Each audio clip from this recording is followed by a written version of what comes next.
Hi, I'm Rachel, and I teach education at the University of Newcastle. And this is what I've learnt on transition research. This is the first in a series of 7 Prezis on first-year curriculum design, and this presentation runs for about 5 minutes. The material presented here has been adapted from KIF's ALTC Senior Fellowship Articulating a Transition Pedagogy for First-Year Student Learning. A first-year curriculum is one that recognises that students are moving into a new educational world and need support to negotiate these changes.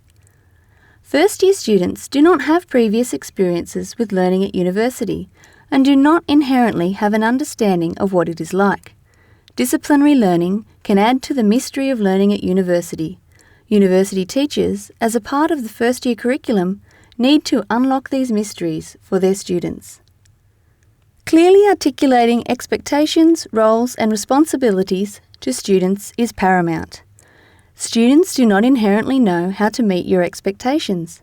This could start with explaining terminology used at university, showing students the process of assignment submission, explaining relevant policies, or how many hours of study are needed to engage with the course. Many first-year students have not yet gained higher-order thinking and learning skills. Moreover, these differ between disciplines. Good first-year teaching will use modelling behaviour to show students these thinking skills and also to learn them. When solving a problem or engaging with a concept, think out loud. Even better, talk about how to think. Knowing what you expect is difficult for first-year students. One of the most valuable skills they can learn is to assess their own work and depth of understanding. Explicitly explaining criteria and standards, and modelling thinking to achieve these, can work towards the development of students' skills of self-assessment. Giving students specific opportunities to do so is even better.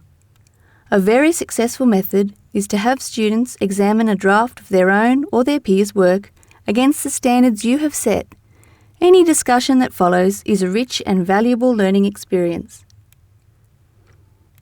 A method such as this, combined with sound advice about how students can engage with learning in the discipline, exemplifies part of the good quality first-year curriculum. Provide answers to questions like, how do I include a citation? How can I use the library databases? How can I manage my time better?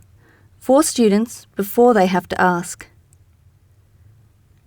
Providing students with the support they need to negotiate the transition between previous and new learning experiences is the first important principle of a good first-year curriculum. Unlocking the mysteries of learning at university can go a long way to developing successful and independent learners. If you would like advice on implementing first-year curriculum design, please contact the Centre for Teaching and Learning.